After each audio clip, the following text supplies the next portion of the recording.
우리가 평소에 막 체감할 수 있을 정도의 피부로 와닿지 않는 것들은 말로는 잘 전달이 되거나 느끼지 못해서 여러 비유나 은유를 사용하는 경우가 있죠. 그래야 좀 뚜렷하고 오랫동안 임팩트 있게 기억되기 때문에 그런 표현법을 우리가 많이 빌려서 씁니다.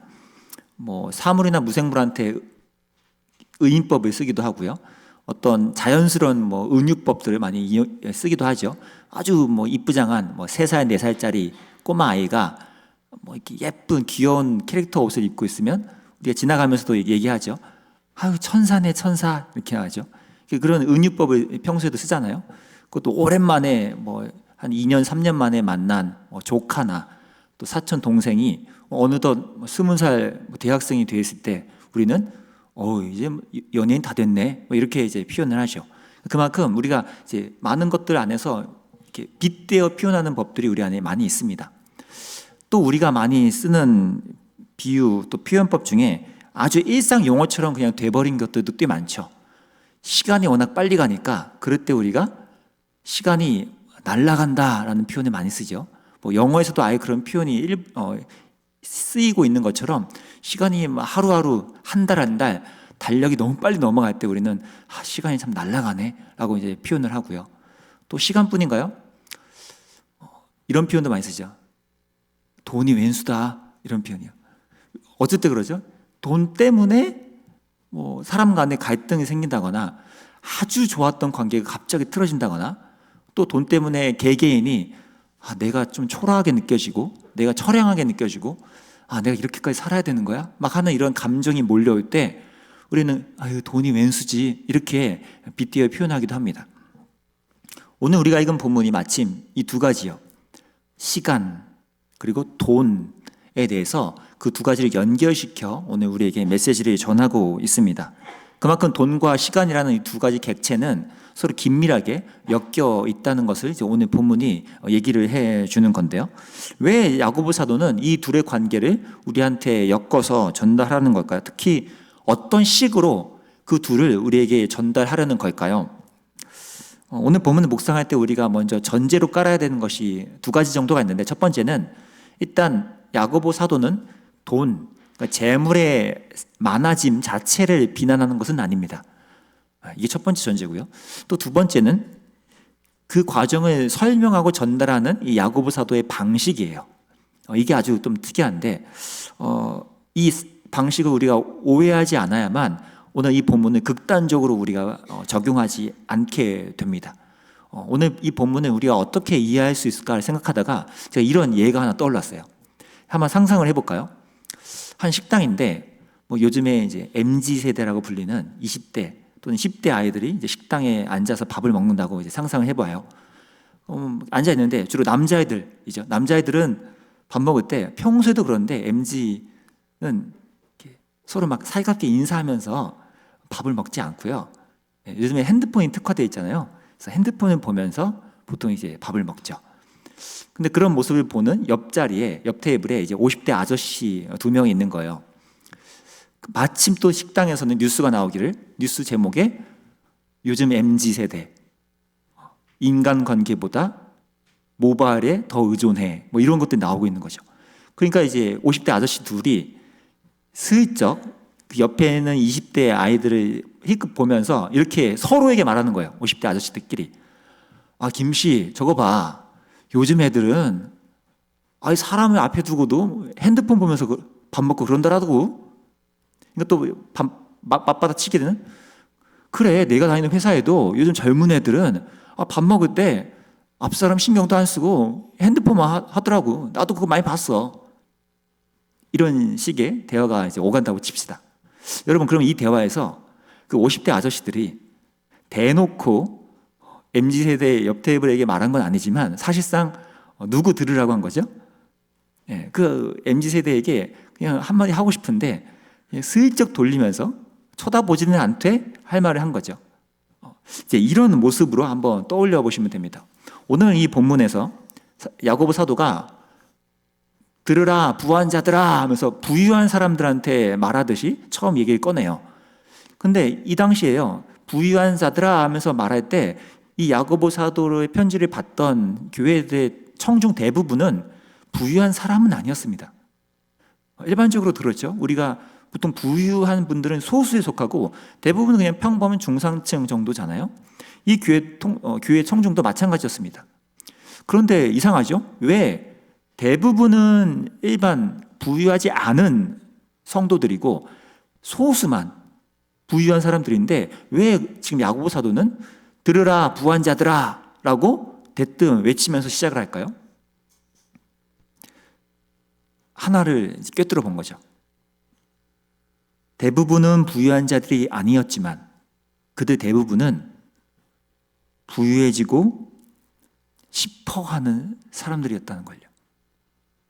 자신들이 부유하진 않아요. 근데 부유한 자들을 보면서 나도 저들처럼 부럽다, 부유해지고 싶다라는 마음들이 넘쳐나고 있음을 야고보 사도는 잘 알고 있었기 때문입니다. 그래서 우리가 이미 살펴본 야고보서 2장을 보면 그런 예도 막 야고보가 꼬집죠. 너희가 부유한 자들, 휘황찬란한 금옷을 치장한 자들이 오면 어서 오십시오 하고 상석에 앉히는데 그렇지 않은 자들은 너희가 외면하는구나 라고 하면서 이미 비판한 바가 있잖아요. 그러니까 이미 교회 안에 부유한 자들을 향한 이상한 존경심과 또 부러워함, 나도 그렇게 됐으면 좋겠음이라는 이런 갈망이 깔려 있음을 야고보 사도가 알고 있었던 거죠. 그래서 마치 아까 제가 예를 든 것처럼 50대 아저씨 둘이 직접 얘기는 하지 않고 슬쩍 돌려서 하시면 들으라고, 요즘 MZ세대는 그렇다더라 이렇게 말한 것처럼 지금 야고보 사도도 부한 자들을 대상으로만 말하는 것이 아니라 그 마음속 깊은 곳에 부한 사람이 되고 싶어하는 갈망이 숨겨져 있는 이들을 감안하고서 부한 자들아 라고 지금 얘기를 꺼내고 있다는 것입니다. 아까 그 예시에서요, 50대 아저씨의 그 말을 들었을 때 옆에 있던 MZ세대 남자애들은 어떤 반응을 했을까요? 아마 좀 머쓱하게 천천히 핸드폰을 내려놓고 그냥 친구한테 얘기를 꺼내봤겠죠? 약간 뭔가 움찔했어요. 자기도 모르게. 그런 것처럼 오늘 저와 저희 여러분과 그리고 이 청중들도 동일하게 이 말씀 앞에서 은근하게 자기 안에 있던 묘한 갈망과 바람을 숨기고 있었지만 이 부유해지고 싶었던 나의 무언가를 건드릴 때 이 움찔하고 그 머쓱해져서 이 말씀 앞에 귀 기울여 보는 그런 오늘 시간이 좀 됐으면 좋겠다는 생각이 듭니다. 야고보 사도는 평소에 어투답게 꽤 강렬한 단어들을 오늘 쓰기 시작합니다. 1절에서 3절인데요. 오늘 5장 1절에서 3절을 다 같이 한번 읽어보도록 하겠습니다. 시작.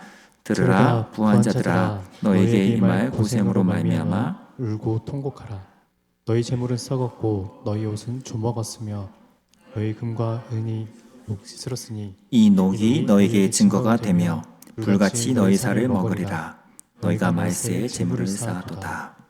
여기 1절에 이 말이라는 이 표현은 거의 사실상 거의 코앞까지 다가오고 있는 완전 정말 임박한 이라는 표현입니다. 거의 다 일어난 일이에요. 굉장히 긴박하고 그렇기 때문에 경각심을 가져야 된다라는 이런 표현인데요.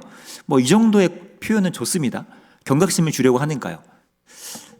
근데 그 다음에 나오는 표현은 글쎄요, 청중한테 이게 와닿을 표현일까? 라는 싶은 의아함이 드는 표현들이 연달아 나옵니다. 어떤 것들인가요? 썩었다, 좀 먹었다, 녹이 슬었다. 이 표현은 심지어 이 헬라어에서 이미 다 완료된 상태, 그러니까 일이 다 벌어져 끝난 상태를 표현하는 건데, 그래서 우리는 더 어라? 이게 맞나? 라는 생각이 드는 거예요. 왜죠? 재물, 옷, 금과 은, 부한 자들이 갖고 있던 그것이 이 말을 하고 이 편지를 쓰던 당시에 정말 썩었고 좀 먹고 녹이 슬었던가요? 아니죠. 부유한 자들의 자기 소유를 보면 이게 썩었다고? 아니, 난 점점 쌓여지고 있는데 내 옷이 내 옷 아주 깔끔하고 귀한 건데 이게 왜 좀 먹었다 그러지? 내 금과 은이 왜 녹이 슬었다 그러지? 아니, 멀쩡한데? 여전히 빛나는데? 이게 현실이기 때문에요. 그런 것들을 갖추고 있는 부유한 자들한테 이 완료형 표현으로 그거 썩었다, 좀먹었다, 녹슬었다 라고 하니까 그게 와닿겠냐고요. 내가 지금 하나도 안 녹슬었는데. 이상하잖아요? 왜 야고보 사도는 이런 안 어울리는 표현을 여기서 강조하는 걸까요? 그 이유는 아까 서두에 제가 언급드린 이 돈과 함께 연결되어 있는 이 시간에 대한 것 때문입니다.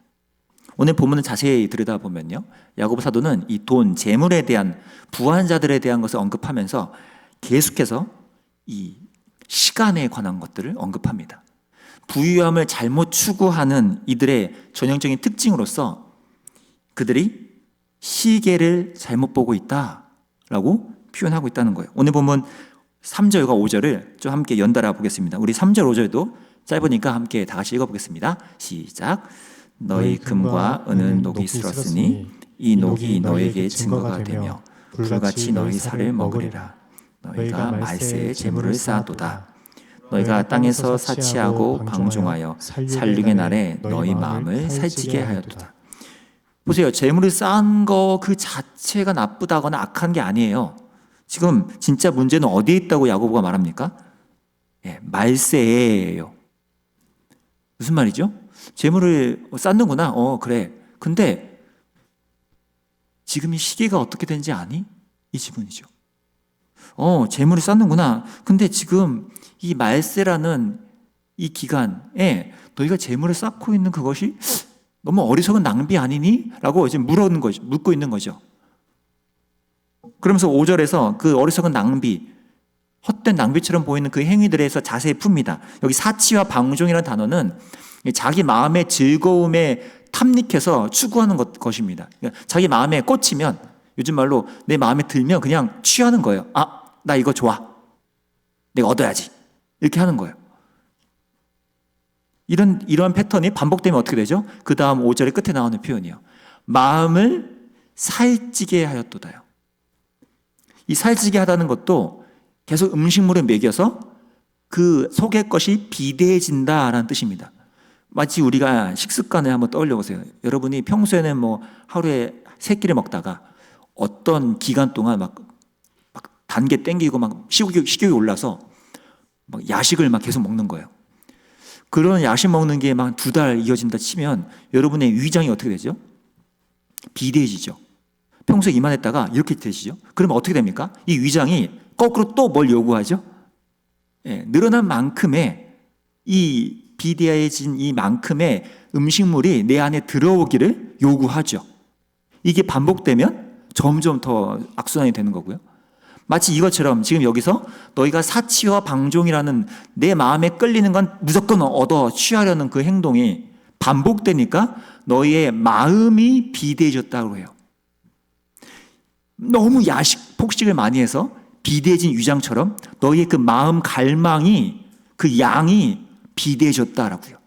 그럼 어떻게 되겠습니까? 삶이 더 큰 거, 더 강렬한 거, 아니 더 많은 것을 내 삶에 채우려고 하겠죠.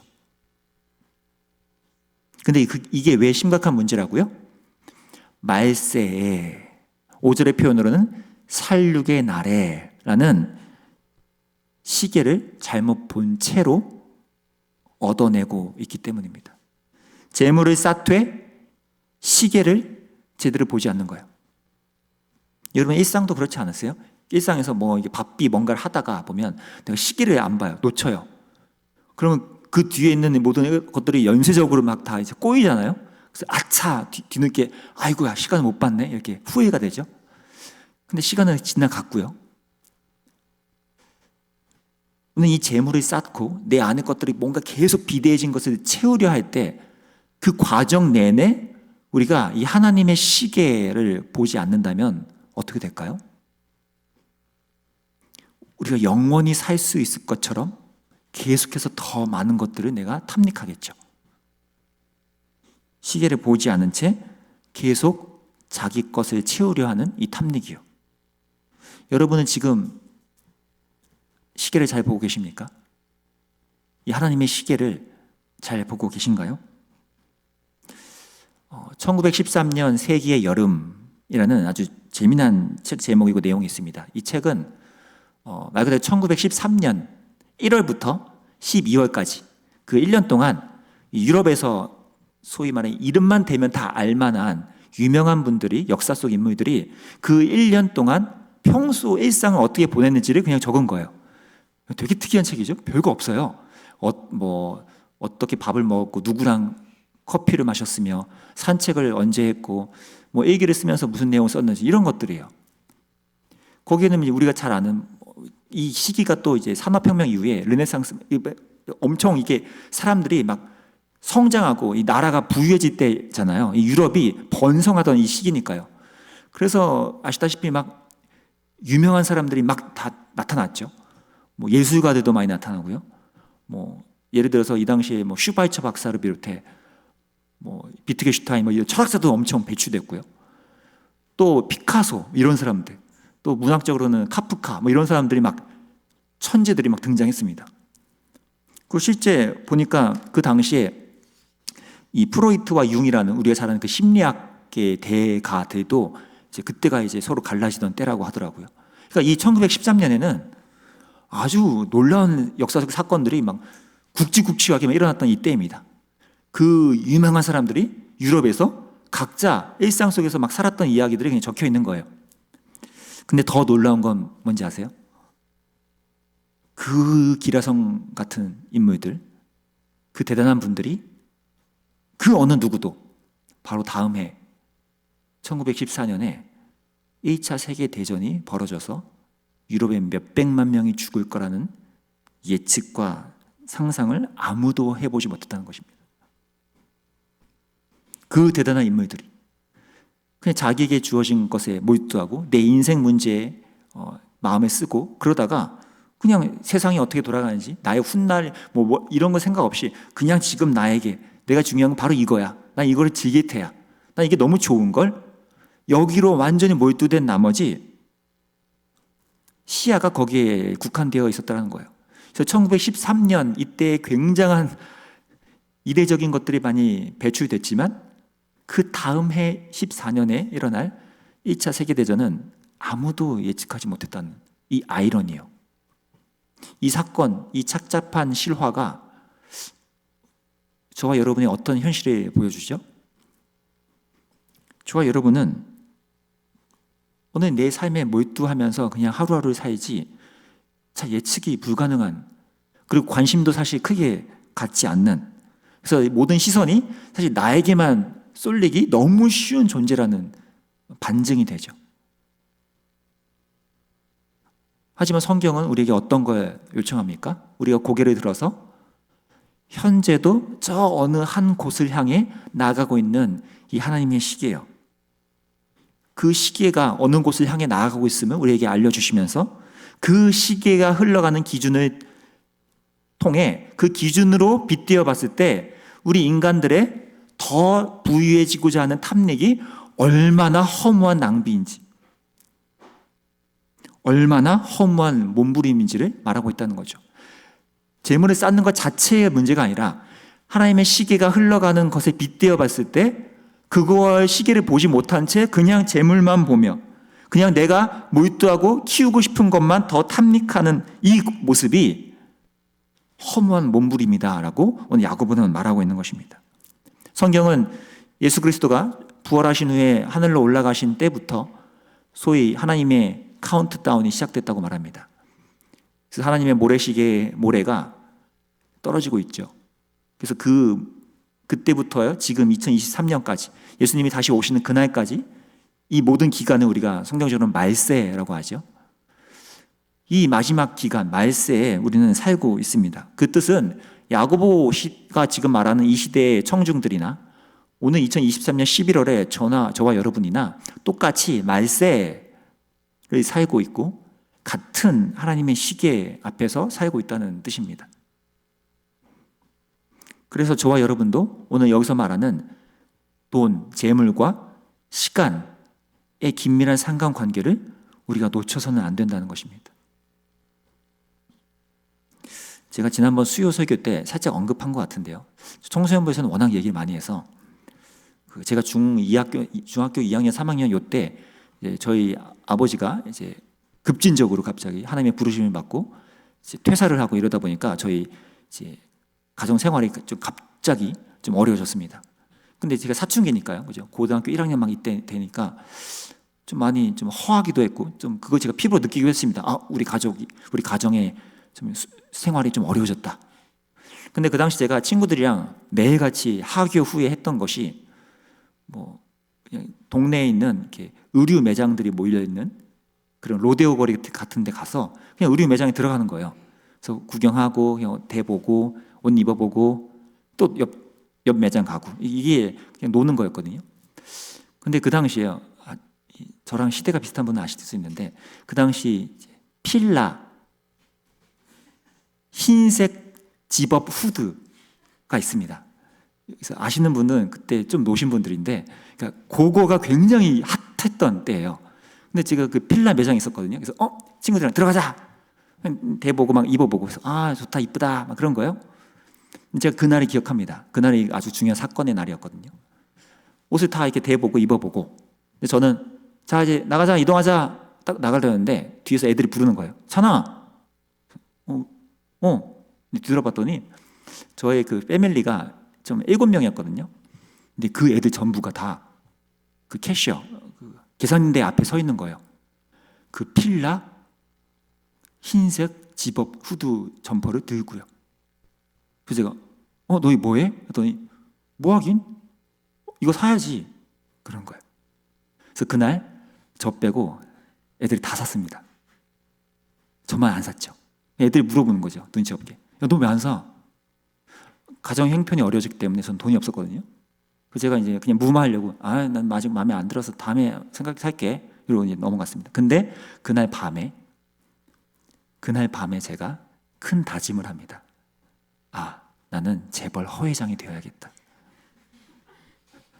그 상처와 그 아픔이 독이 돼서 내가 다시는 이런 수모를 겪지 않으리. 그래서 필라라는 저 기업을 내가 사버리겠어. 막 이러면서 제가 재벌 허회장의 꿈을 키웁니다. 얼마나 웃겨요? 그래서 제가 열심히 공부도 했어요. 재벌이 돼야 되니까요. 공부 열심히 하고요. 대학도 그 경영학과로 또 들어갔습니다. 또 열심히 또 준비를 했어요. 막 제 계획대로 잘 진행됐습니다. 그 다음 어떻게 됐을까요? 제가 여기 서 있죠.